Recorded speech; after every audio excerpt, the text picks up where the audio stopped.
ini sebenarnya pemanggilan Dennis, tapi Dennis barusan dapat kabar dari pihak penyidik bahwa Dennis hari ini ada panggilan yang bentrok dengan Polda. Jadi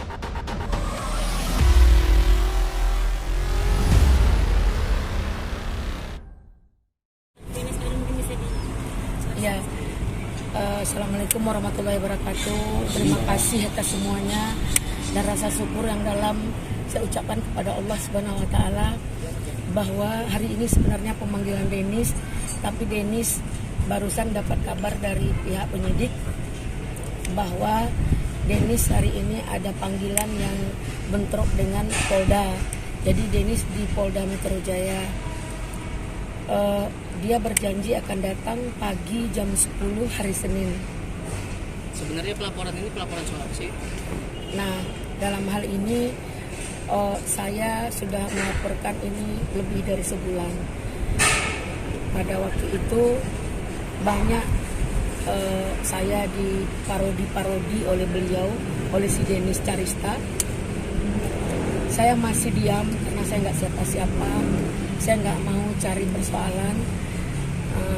Saya di WA, saya diantarkan kembang papan bunga, banyak hal yang saya dilakukan oleh Dennis.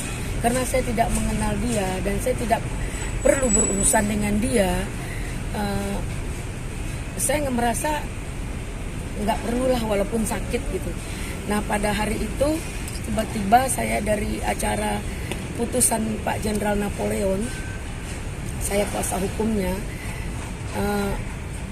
anak saya telepon saya pas di Sudirman, saya mau pulang, bilang sambil nangis dia dipermalukan di kantor oleh teman-temannya, mamanya seperti ini.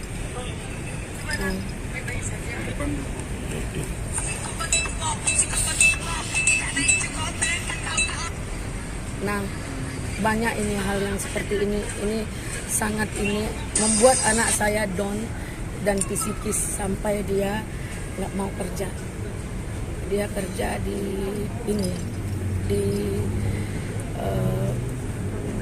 dekat ini, nggak usah sebutlah perusahaannya. Nah, dia nggak mau kerja, nggak mau keluar rumah, nggak mau kemana-mana selama udah 3 minggu. Dia nggak mau beraktivitas.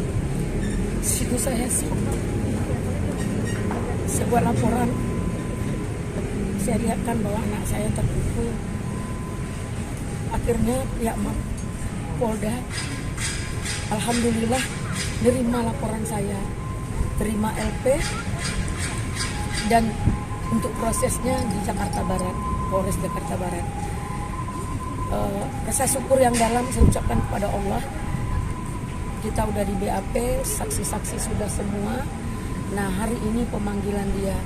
Sebelumnya saya nggak mau diberitakan. Kenapa? Bang Rasman selalu bilang beritakan. Saya nggak mau, nanti saya takut. Kenapa? Dennis ini adalah terindikasi orangnya Hotman Paris yang selalu ada kaitannya, dan saya dapat buktikan itu. Jadi Hotman Paris ini dia bisa mengkondisikan situasi baik dimanapun maupun persidangan yang sesuai yang disampaikan oleh Bang Andar Sutemerang. Sidang aja dia bisa kondisikan hakim. Jadi saya takut perkara ini tidak diproses karena saya nggak punya uang banyak, saya nggak punya ini, saya hanya punya Tuhan. Nah, makanya saya mencoba diam sampai akhirnya ini diproses. Semoga saya mendapatkan, saya nggak ada urusan dengan beliau. Nah, selama ini saya di-framing oleh media yang pro terhadap Pak Hotman Paris, selalu merendahkan dan menghina saya. Padahal saya nggak ada urusan dengan mereka. Nah, bilang saya lepel dengan Rasman. Siapa Eli Daneti? Sempat saya buat di media saya. Saya bukan siapa-siapa, saya orang kampung, saya bukan orang kaya, saya hanya pengacara yang dari bawah, yang tidak sehebat dia.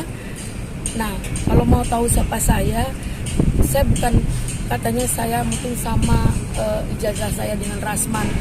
Saya bilang langsung, saya di tag-nya saya jawab, ijazah saya kalau mau tahu saya tanya Universitas Lancang Kuning Riau. Dan kalau mau tahu saya tanya sama Pak Oto Hasibuan bahwa saya adalah pengurus bahkan bendahara di Peradi Oto Hasibuan. Dan saya juga tanyalah sama Edi Sujana siapa saya. Saya bukan orang-orang yang itu. Saya nggak suka, saya nggak pansos. Saya nggak mau merendahkan orang. Saya berupaya karena apa yang kita lakukan itu yang akan kita tuai. Saya ini orang tua. Begitu saya jadi aktif di pengacara ini 2015. Kenapa? Karena anak saya semua udah selesai kuliah S2 di Trisakti. Jadi saya anggap sisa waktu saya bisa berbuat baik terhadap orang. Bisa sisa waktu saya dengan ilmu sedikit bermanfaat bagi orang. Saya beracara sebagai bendahara tim pembela ulama dan aktivis yang ketuanya Edi Sujana. Saya nggak pernah dibayar. Saya mengkondisikan semuanya, nggak pernah saya dibayar. Saya membantu dengan ikhlas. Nah untuk itu saya hari ini benar-benar luka dan kecewa dengan sikap-sikap orang-orang yang tidak bisa mempertanggungjawabkan perbuatannya. Saya nggak mengenal siapa itu Denis. Saya nggak mengenal, kayak kemarin saya diserang. Ibu mau lawan saya waktu di Rudi Salim. Rudi apa? Rudi Salim ya? Nah, yang boxer itu, saya kan diserangnya, dia mau tantang saya. Saya bilang oke. Kalau benar-benar dia menantang saya minta emaknya yang selevel dengan saya. Emaknya, ayo di ring saya siap. Kalau demi mengangkat marwah keluarga saya siap mati loh. Nah hidup ini hanya sekali, saya hanya takut sama Allah. Saya nggak takut sama Hotman Paris. Dia bilang saya emak-emak bodoh, pengacara yang bodoh. Saya tantang dia 2 hari 2 malam untuk perkara perdata dan pidana, tapi jangan bawa asisten. Saya tantang dia. Jadi jangan selalu merendahkan orang, menghina orang. Jadi itu yang saya membuat kecewa yang benar-benar sampai pihak polisi bilang kalau Denis mau damai, untuk damai sulit. Bagi saya untuk damai sulit. Biarlah coba dulu dia melakukan. Kalau memang ada keadilan buat saya, biar dia coba dulu. Bu, laporan ini tentang apa Bu? Belum Pasal ya, berapa Bu? Ini laporannya tentang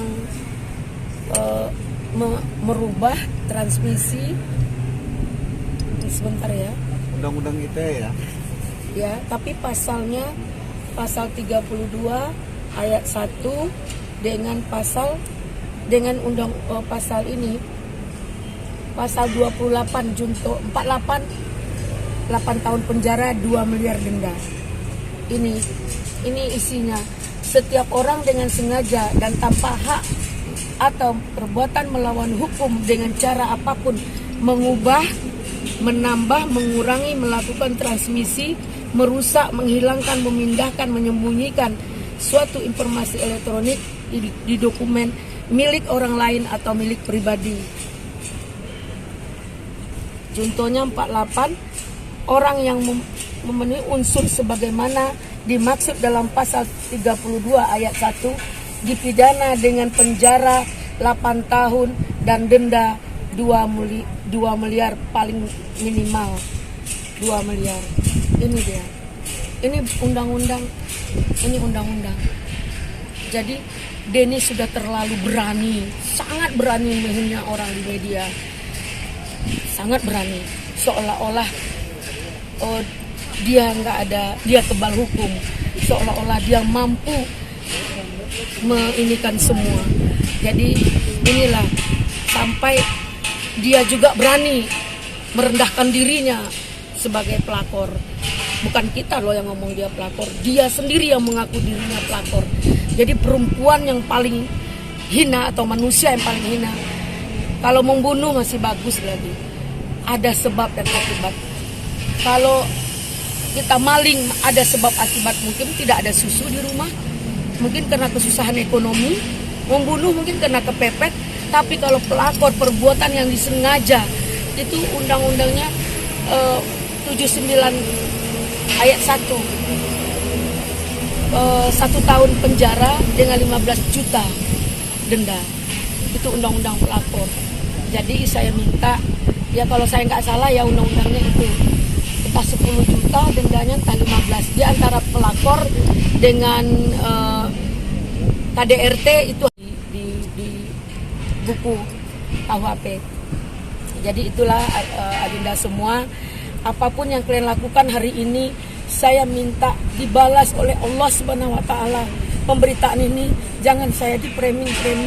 Kami orang kampung, orang desa, nggak ngerti hal-hal yang itu.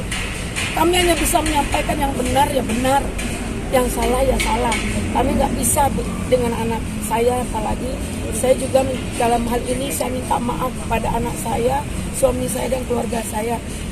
Mama tidak niat untuk seperti ini.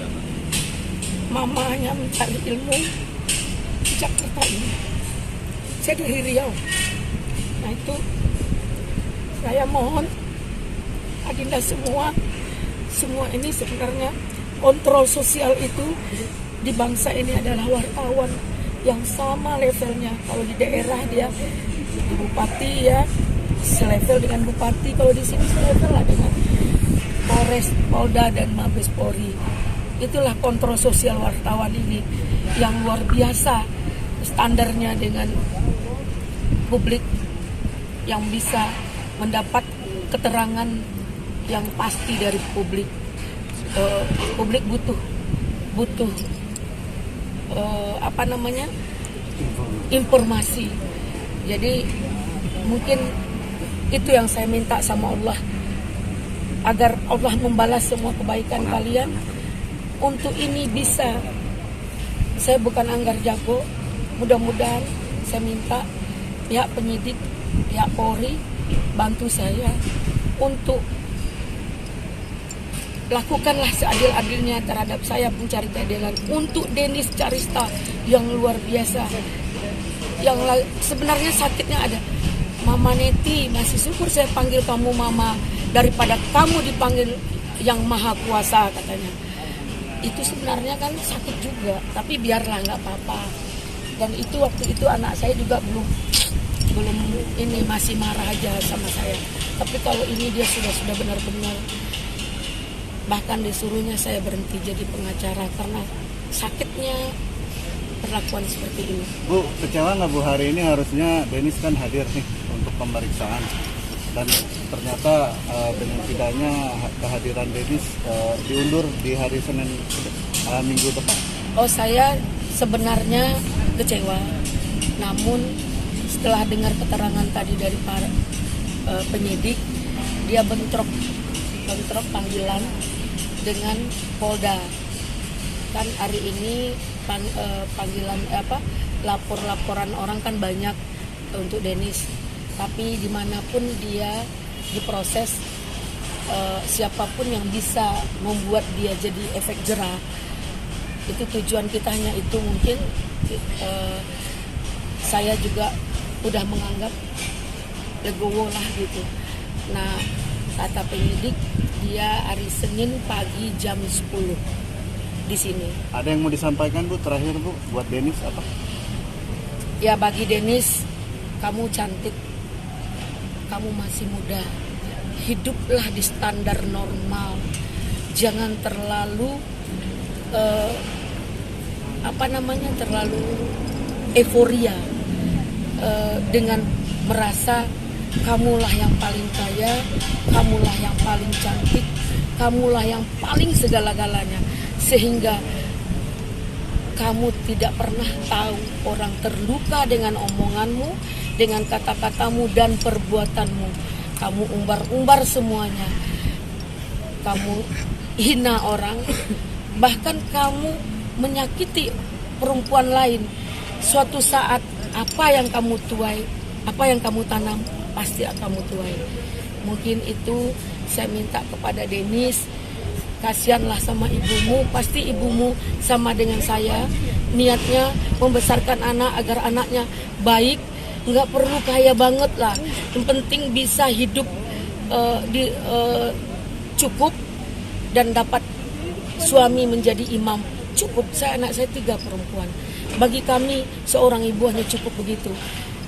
Kaya tapi tidak bermoral, nggak ada arti. Sesuai saya sampaikan kepada Pak Hotman Paris, tidak perlu kekayaan kamu bangga-banggakan. Pasti istri dan anakmu terluka dan malu. Nah, di ujung umur kita yang sudah berumur ini, tobatlah Pak Hotman Paris dan juga Denis. Tobatlah, mudah-mudahan kamu bisa hidup normal dengan suami yang lebih baik. Pasti kamu akan kaya jika kamu baik. Mungkin itu dari saya, Adinda, dan semuanya. Terima kasih, mohon maaf segala kekurangan saya. Saya minta jangan saya di-framing dengan yang membuat saya ngeri. Saya trauma dengan Denis ini, trauma sangat gitu. Jadi mohon, adapun berita hari ini jangan dijadikan parodi lagi gitu. Saya maaf tadi saya sudah sampaikan bahwa saya parodi itu selalu dari Cumi. Saya nggak mau melibatkan Cumi terlalu jauh. Saya buat somasi ke Cumi, dijawab sama Cumi, dia tidak tahu dan dia tidak pernah. Saya minta Cumi melarang. Kemarin sore di Rudi Salim saya jumpa Egi.